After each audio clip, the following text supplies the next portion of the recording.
Klastr českých nábytkářů, družstvo se sídlem v Brně, tvoří již od roku 2006 top české nábytkářské a dřevozpracující firmy, obchodníci, vystavovatelé v oblasti nábytkářství, univerzity a výzkumné ústavy.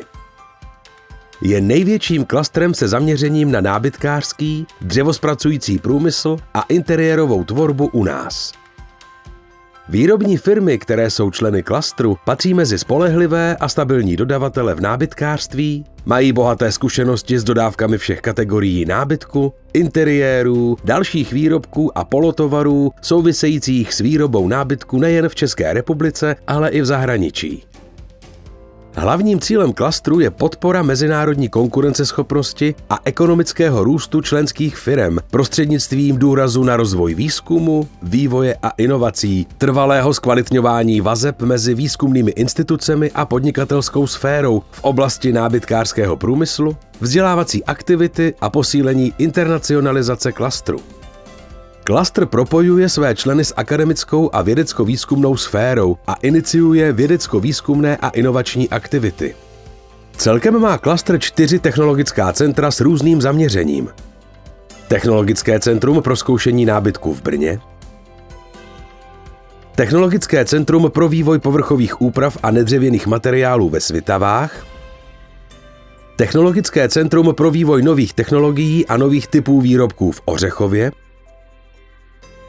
Technologické centrum zaměřené na výzkum a vývoj v oblasti tvarování plošných dílců v Lukavci. Všechna centra jsou díky dotačnímu programu Spolupráce klastry vybavena unikátní infrastrukturou a klastr tak zlepšuje přístup firem k přístrojovému zařízení a vybavení potřebnému pro výzkumné a vývojové činnosti, která slouží nejen při realizaci V&V projektů klastru. Propagace klastru a jeho členů je také nedílnou součástí aktivit klastru. Příkladem aktivit je tvorba prezentačních materiálů, společná účast na akcích, veletrzích a výstavách a akce určené pro propagaci a navazování nových partnerských vztahů, například matchmakingové akce. Klastr také realizuje semináře, workshopy, odborné konference a kulaté stoly, B2B setkání v oblasti nábytkářství s cílem podpory, rozvoje a sdílení zkušeností dané problematiky a osvětové činnosti.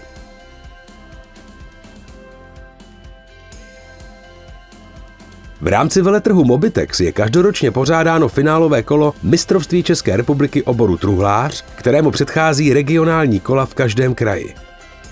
Tuto soutěž vyhlašuje klastr českých nábytkářů jako motivaci k dalšímu studiu truhlářského oboru. Cílem je také propojit nadané studenty s firmami. Součástí je také sekce pro zahraniční studenty. Na podporu studentů středních a vysokých škol z České a Slovenské republiky je zaměřena také soutěžní přehlídka studentských prací z oblasti nábytku a bytových doplňků Grand Prix Mobitex, na které klastr dlouhodobě spolupracuje.